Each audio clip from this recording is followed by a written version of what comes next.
纵然前方是龙潭虎穴，咱们也得闯闯了。来，这。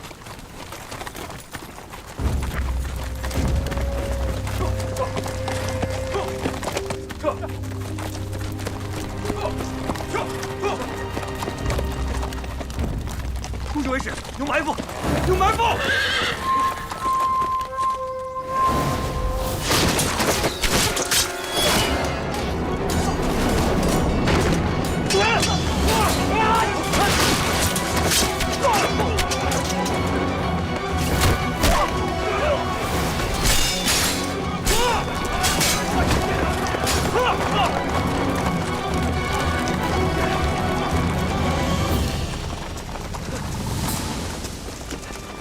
绞杀血浮屠者，赏黄金100两。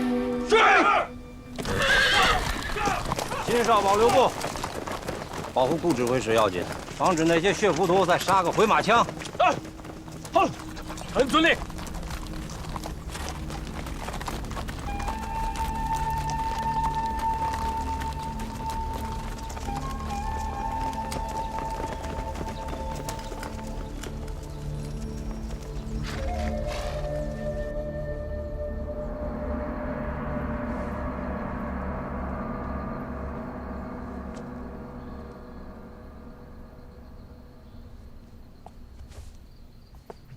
星夜来访，有什么急事吗？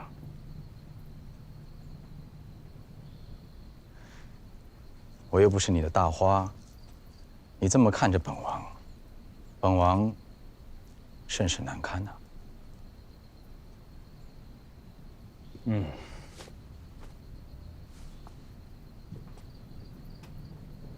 一将功成万骨枯。 我方才只是在想，在我辅佐殿下登上天子之位，成为一代明君的路上，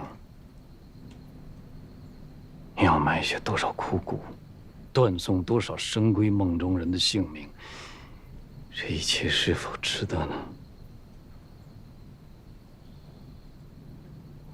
紫燕兄，一直以来。 是你想辅佐本王成为一代明君，本王从未想过。我只想帮我三哥平冤，还他清白。这个就足以了。殿下说的是，紫燕也是。答应你三哥，君子一言，一诺千金，我能怎么办？发生了什么？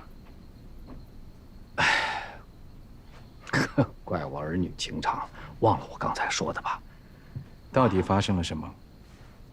方才一阵血雨腥风，像噩梦一般，为什么独独留下心愿手活着回来？你不觉得这事颇为古怪吗？发生了什么？殿下，启禀殿下，方才宫中派人传陛下口谕，要您立即进宫。有说明是什么事儿吗？ 属下多嘴问了一句，说是太子剿灭了血浮屠。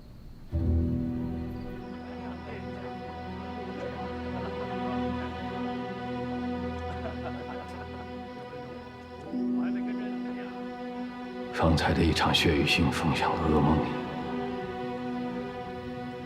怎么就独独留着我活着回来？你不觉得此事相当古怪吗？ 金宇为刺杀案本就是捏造的，哪里有什么血浮屠啊？可如今太子是如何发现的呢？太子哥哥果然英明神武，想那顾指挥使查了几个月，连血浮屠的一根毛都没摸着。太子哥哥一出手，直接就把他们老巢给断了。哼！六弟来了。楚王殿下。 当我跟这些人交手的时候，我分明能够感到他们使的确确实实是血浮屠的手机与招式，而这些是燕王的手下万万不能做到的。辛某能够确认，这次的刺客真的是血浮屠。送人质。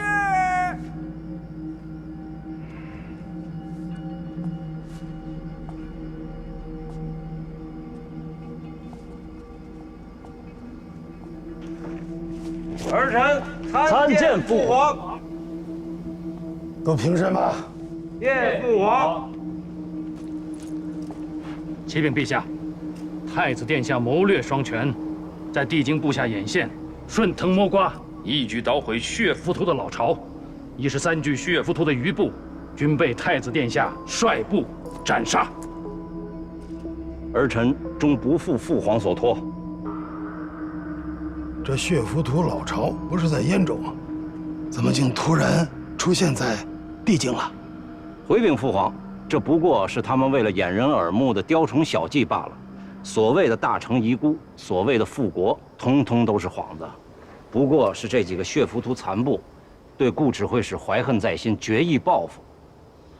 也是儿臣失察，赶到的时候，他们已经设下了埋伏。不过还好，儿臣及时赶到，救下了顾指挥使。但是，金宇卫死伤惨重，还望父皇恕罪。太子殿下过谦了。顾指挥使统领金宇卫多年，连个埋伏都辨别不出来，是该让他吃些教训了。父皇，这些就是太子殿下一举剿灭的血浮屠余孽。您看，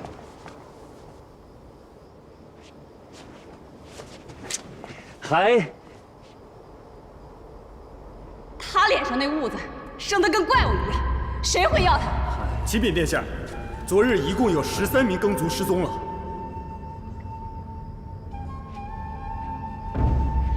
还请父皇重赏。太子殿下，奴婢就要堂主，当前惊了圣驾。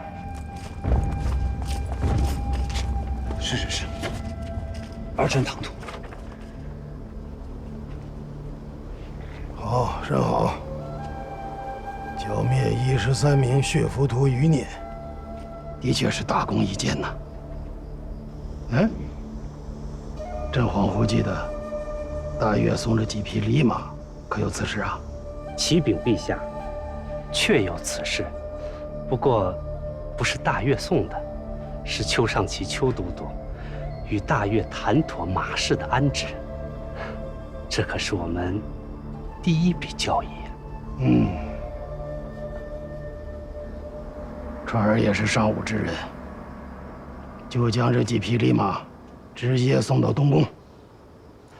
儿臣谢过父皇，你也辛苦了。儿臣不敢，这是儿臣分内之事。剩下的事就交由楚王继续查处吧。啊？儿臣遵旨。父皇，儿臣不明白。前朝余孽兹事体大，楚王还需谨慎行事，不可再如太子这般鲁莽。大成遗孤，到底是一场闹剧，还是有人暗中捣鬼？朕要的是真相，不是这13具不能开口说话的尸体。是父皇。父皇，陛下圣明。楚王殿下肩负重任，若有需要之处，臣定将全力配合。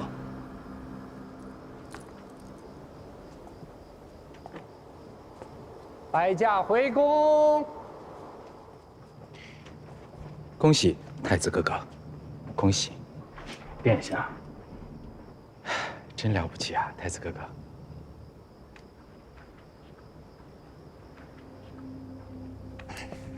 他根本就是在跟我作对。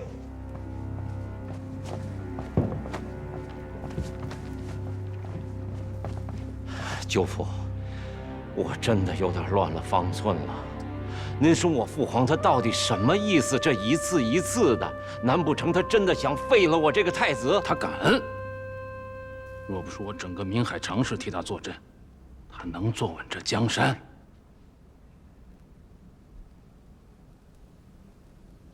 宁毅因为他三哥宁巧跟咱们结下的是死结，现如今让他负责调查，我真的怕他生出什么幺蛾子。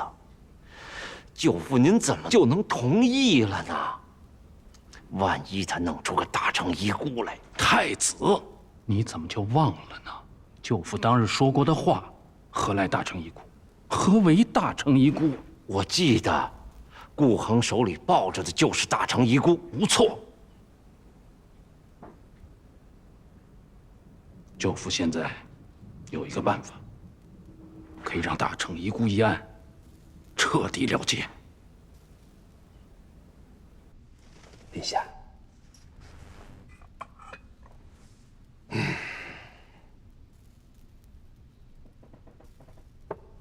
为何叹息呀？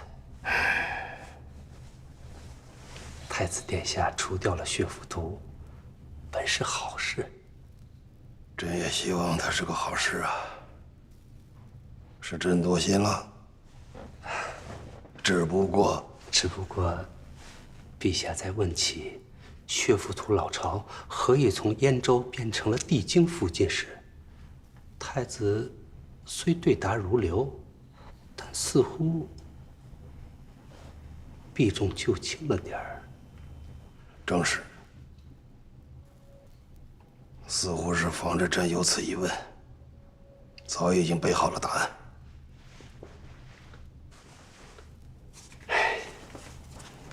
这太子殿下真的是不懂陛下的良苦用心呐。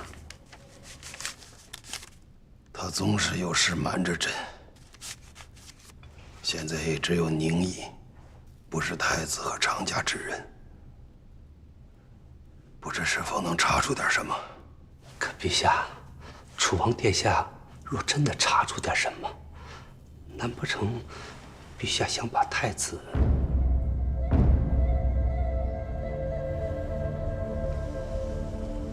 陛下，老奴多嘴，失言了，陛下恕罪。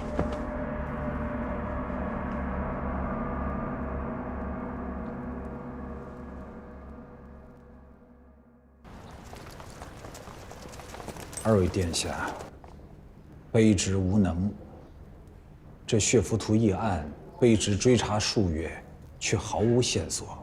似乎这血浮屠乃凭空出现，又就地消失。唉，卑职还得仰仗二位王爷。这位是有伤在身，不必拘礼，先请坐吧。卑职不敢僭越。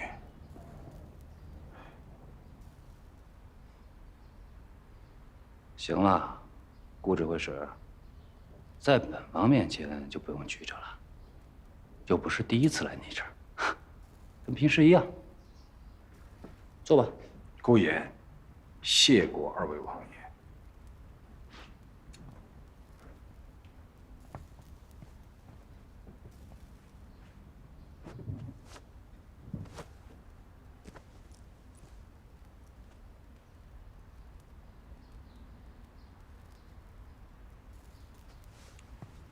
说吧，要怎么查？既然六弟找本王来帮忙，本王也不会藏着掖着。顾指挥使，你是真的没有线索吗？真的没有线索。怎么？六弟还怀疑顾指挥使有所隐瞒？金宇卫查找血浮屠余孽，惨遭暗算，数十位兄弟丢了性命。本王相信，顾指挥使你比任何人都希望查出血浮屠背后是什么人在捣鬼，对吧？但本王同样怕的是，有人刻意对你隐瞒真相。你看着我做什么？啊？这是太子殿下直接安排的行动，事先本王什么都不知道啊。明人面前不说暗话，楚王殿下意有所指，卑职倒也是明白得很。虽说我顾某无能，但是执掌金宇卫10数载，我至少明白一个道理：这查案讲的是真凭实据。如果楚王殿下只是凭着无端猜测、空穴来风就想大做文章的话，那顾某只能向陛下请罪，我金宇卫没有这个本事。好，说得好，顾指挥使果然是名不虚传，识大义，讲气节。刘迪，听见了吗？现在什么线索都没有，咱们就别在这儿瞎耽误功夫了。顾指挥使，本王给你一个主意，也许可以帮你拨开云雾见青天。哦，若果真如此，那卑职先谢过楚王殿下。指挥使之前说，血浮屠凭空出现又就地消失，但只要是人活在这世上，总会有些亲朋旧交吧？不可能真是雁过无痕吧？楚王的意思是？本王的意思就是说，你我手上有这些尸首，所以总可以找到那些认识他们的活着的人吧？楚王殿下言之有理，虽说这法子好似大海捞针，却也好过毫无头绪。那卑职立刻去办，陈尸于衙门外，再张贴悬赏的布告。若是有人能把他们认出来，不行。赵王殿下有何不妥吗？不妥，非常不妥啊！有何不妥呢？此事兹事体大，对，兹事体大啊！不能如此草草的决议啊，不能如此。兹事体大，哎，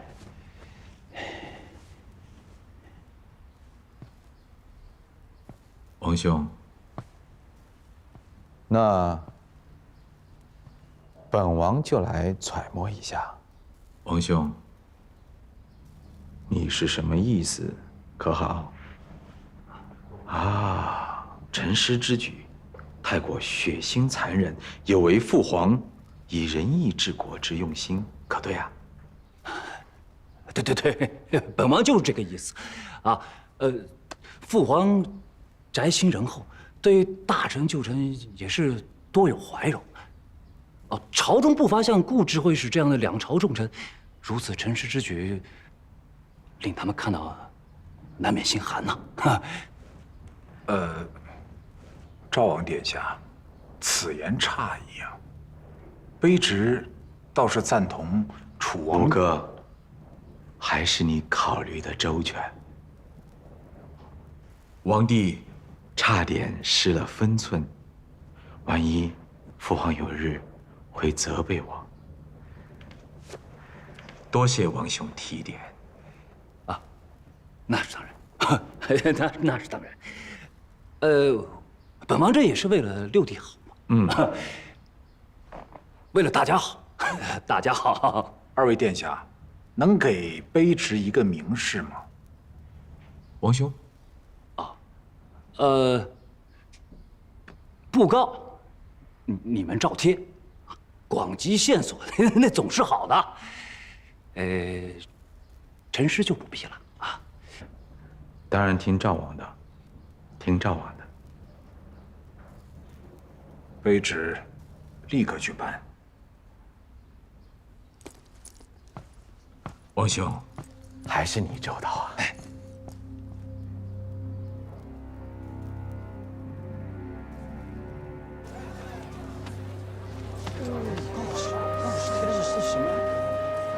找去看看。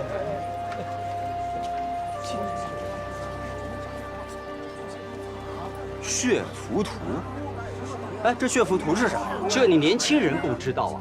这可是大成年间的事啊！大成还有遗孤，不都说是假的了吗？嗨，你管他是真的假的呢？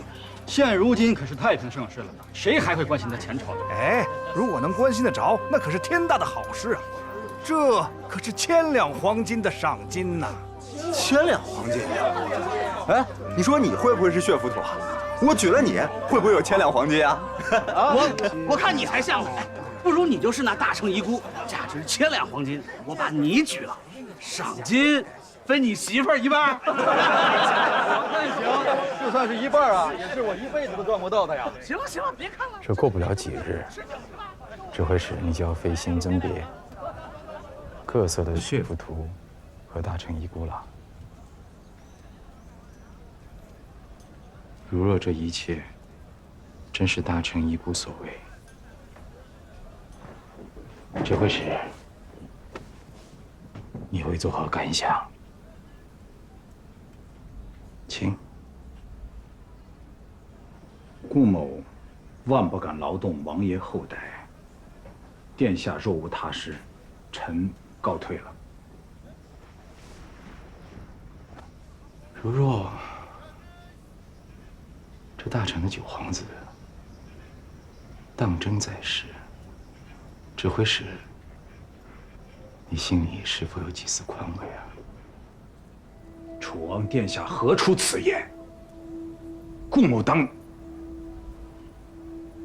当年为何背叛血浮屠？我想殿下比这世上任何人都要清楚。当年你是因为子嗣而背叛血浮屠，助本王缉拿大成遗孤。事成之后，你我二人本应该是功臣。但本王重伤醒来之后，你已经是太子殿下的入幕之宾，而本王已被父王摒弃。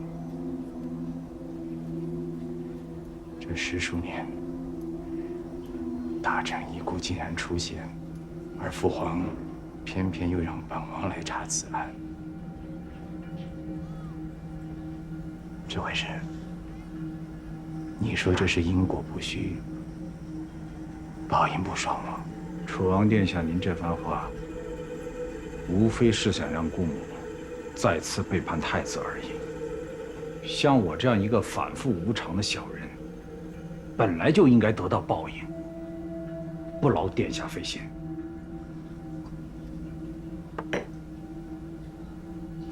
这回是，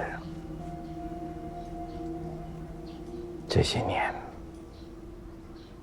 本王一直在帮你追查失散的妻儿，以表达本王对你的愧意。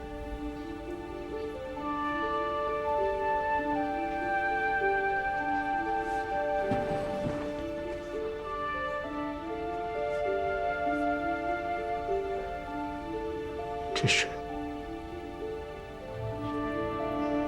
是顾某娘子之物。是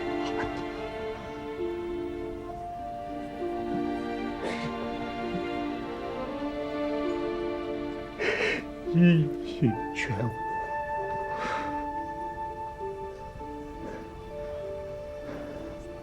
此物为何会在殿下手里？本王一直在帮你寻找啊，只可惜找到了这香包，其他的本王会继续帮你追查下去。只不过此事你也不要指望太子了，他的心思只在皇位。如果他真有心，你也不会18年还不能与亲人团聚。太子是何许人也？顾某18年前就看得清清楚楚。殿下说的没错，太子一心只在皇位。那您呢？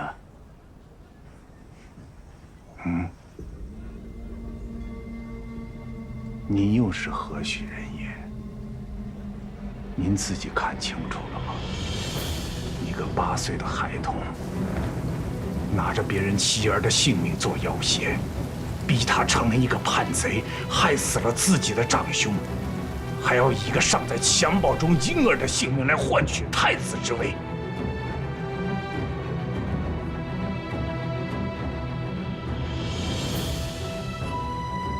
那是你的妄测。当年父皇答应了本王，若劝降成功，会保住你兄长跟婴儿的性命。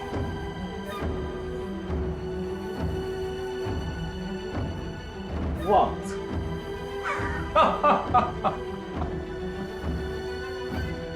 天圣的皇帝陛下，当真容得下一个忠于大成的臣子吗？又当真容得下大成的遗孤吗？您可是想说，8岁时候的殿下，尚且是一个天真的孩童？大成遗孤和你儿子，你只能选一个。太子之位，与一个陌生婴儿的性命比起来，楚王，您会如何取舍？扪心自问，您和太子又有何区别？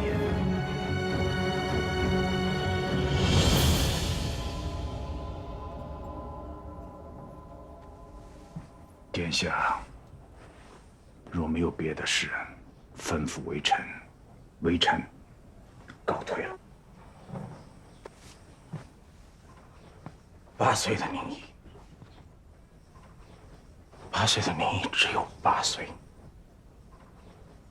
如指挥使所说，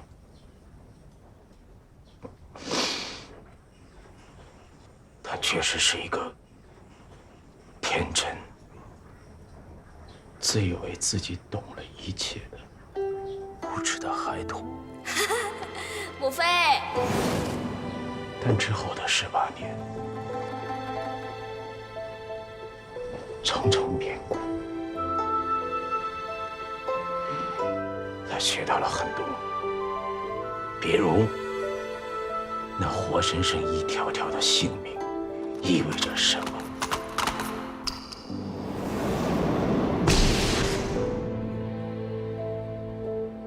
指挥使，听令。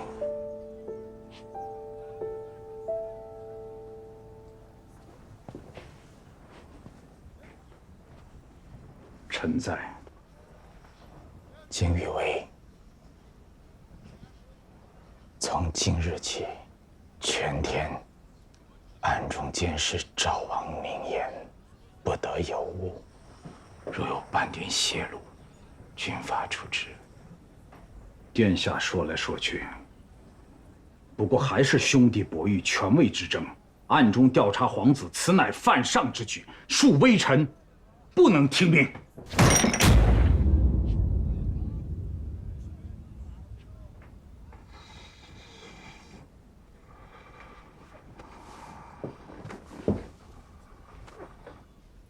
金宇威属10位同袍，因为顾指挥使你而丧命。你不想知道真相吗？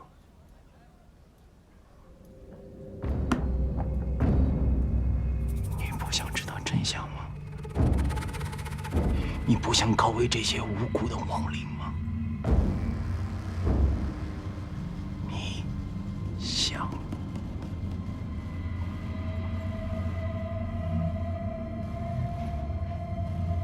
你想？能劳明洞京师的花魁朱茵姑娘相邀，我辛某哪敢不来呀？新元首，哎，朱茵姐姐都在呢。不过是蝎子奇技淫巧的谋生玩意儿，哪比得了新少保？天机子高徒，文韬武略，那才叫名动京师呢。哇，朱茵姑娘这好口才啊，让人看上去咱们俩倒是一对才子佳人啊。新少保可不要吓唬奴家，您家中那位大花夫人，奴家可惹不起。哎呀，你快别嘲笑我这可怜人了。今晚上未听朱茵姑娘一曲，我不小命都豁出来了。您这条老命还是留着吧。今夜秋都的宴请长海，请我过府作陪呢。哦，这邱都督跟长海走动越来越勤了，还不是因为你干的好事。嗯，你可真够毒的，竟给人家姑娘找了这么个克夫克子的天煞。那谁想他一不高兴就把自己丫鬟卖到教坊司去，这么毒的小娘子，就得给她配个毒命。我这叫替天行道。好啦，新少保，知道今夜您要大驾光临，奴家可是特意为少保安排了一位妙人。哦，可谓是才色艺样样顶尖，少保可欢喜呀？欢喜，当然欢喜。这妙人在哪儿呢？哦。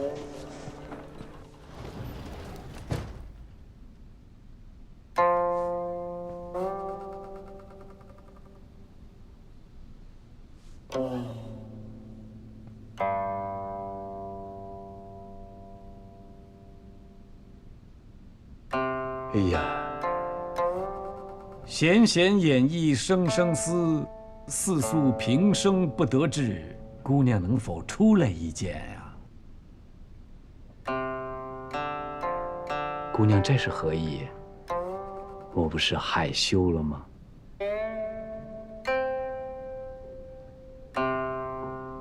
转轴拨弦三两声，未成曲调先有情。姑娘，这是让我进去吗？啊，那好，那在下就恭敬不如从命了。真是个妙人啊！那在下都吓坏了。太子眼前遍布京城，本王要调查血府图的真相，还是小心为妙吧。既是小心为妙，就别再一口一个本王，还是换换称呼吧。那客官认为本王应该如何称呼我自己呢？客官能否坐下再聊呢？那就客官请坐吧。小娘子，把汉轻服了。奴家以为如何呀？本王认为这个甚好。甚好。嗯。我们一会儿要跟武姨娘品茶赏月，阿娘，我没听错吧？你说那武姨娘对长姐做出此等阿杂之事，这怎么还有脸见咱们啊？这是夫人的意思。浩儿说的对，该难为情的是他，不是我们。那咱们等会儿见面说什么呀？啊，总不能当成什么也没发生过，还一起夸夸茶香啊，赞赞月明。浩儿，我们还真就得当做什么都没有发生过一样。你听见了吗？那他要是再……孟浩，这就叫人在屋檐下不得不低头。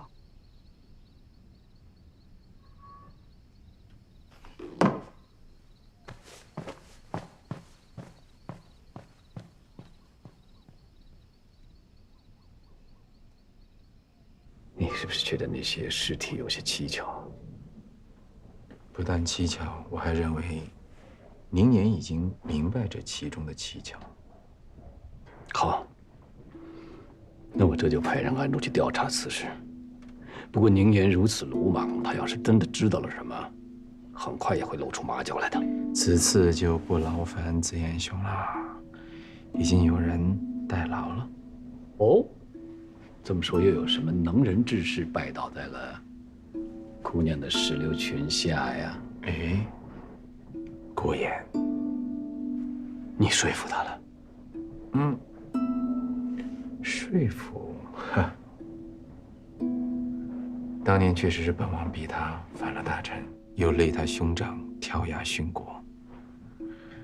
推己及人，换作是我，这样的死结也是很难解的。那你为什么还要让他去调查宁言？倘若他跟太子勾结在一起，那不是给了太子防范之机吗？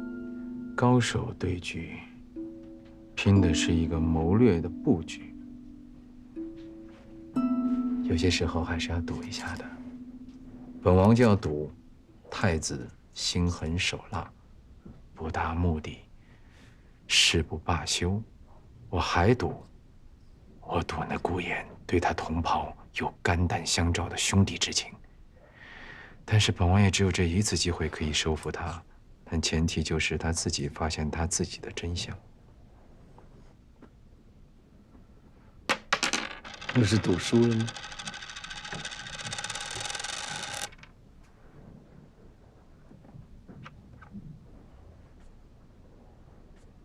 意外得到一枚棋子，弃了就弃了，为了顾衍，本王觉得值得。好啊，姑娘虽身处教坊司，倒是颇有几分明君之相啊。哦，客官还满意吗？满意，当然满意。谁？新少保，可还满意我们这儿新来的官人啊？满意，满意。肤白貌美，技艺纯熟，令在下流连忘返，乐不思蜀。不是说好了去邱府，出了什么事？不好说。邱都督差人回了我，今晚不用过府了。哦，说是常海请了邱都督去常府一聚。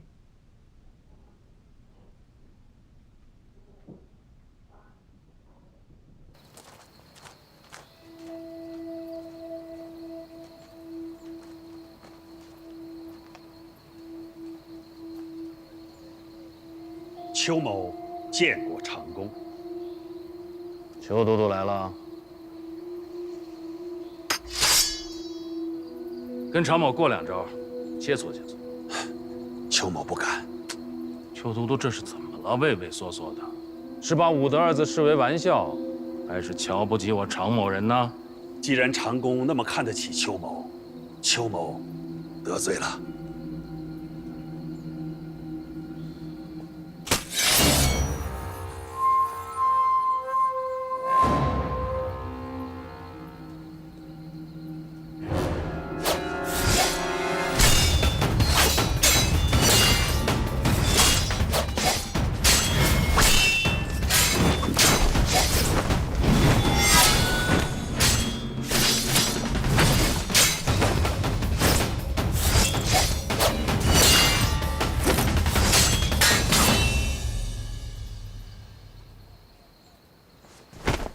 长公饶命！饶命！自打你暗自收留令妹之日起，邱都督的性命就已经搁在这剑尖上了。长公既然已经都知道了，那陛下是不是也因为此事才取消赐婚的？我邱某这么多年来，对你、对常家，那是俯首帖耳、忠心耿耿。求长公救我邱氏一门性命。那就要看，在你邱都督的心目中，是你邱家一家老小的性命重要，还是你们兄妹情深重要了？这个是大越国送给老爷的新茶，是他们那边的特色。这个味道呢是有点奇怪，不过你们也肯定没有喝过，我就当是来给大家尝个鲜好了。如果你们不喜欢，少姐，干嘛呢？有苍蝇，你没听见？啊，有啊，这不知道哪儿来的玩意儿在这嗡嗡嗡，这烦死了！这个就苍蝇在哪儿啊？来，去拿东西来扇扇。让你再吵，让你再吵。哎呀，别动，飞了，在这儿。来，别动，别动，别动！哎，打死你我！嗨，哎，我到屋里。阿娘。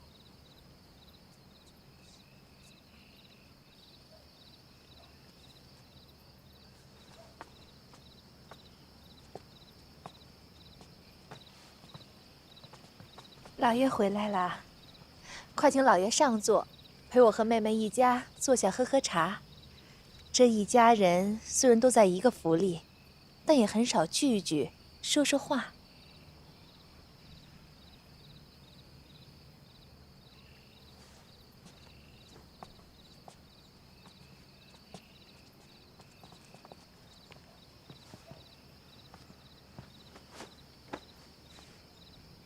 知微和浩儿今年有18岁了吧？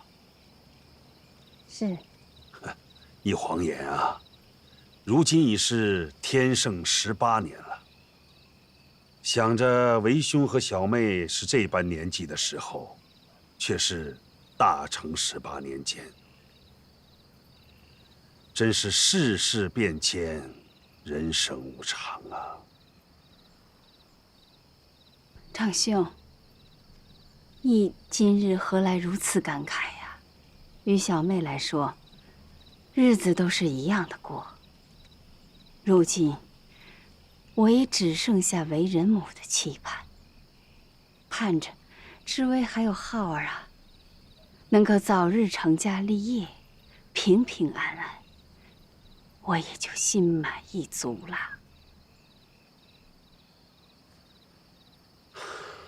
先是血浮屠，如今又闹出了大成遗孤，哀帝9子，哪一个不是和你那个王夫有着莫大的干系呀？如今陛下取消了婚约，你别忘了，夫人地上的庚帖，那可是凤知微呀。仅凭一副庚帖，陛下又怎会得知知微的身世？当真是可怜天下父母心呐！这眼看着就要清明了，之前姨娘做事莽撞又粗心大意的，这么些年来清明祭奠先人，居然把知微和奉浩的阿耶给落下了。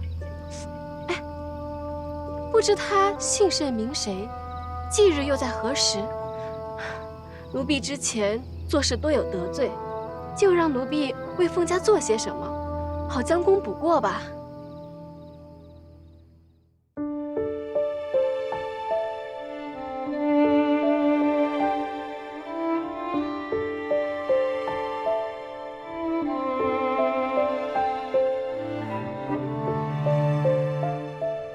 行者又如何？深情不够多，莺飞翘歌。人间蹉跎，独自入奈何。寂寂又如何？无人证因果，忽见陌上多。清冷月色，纷纷往事多。风从指间过再见，又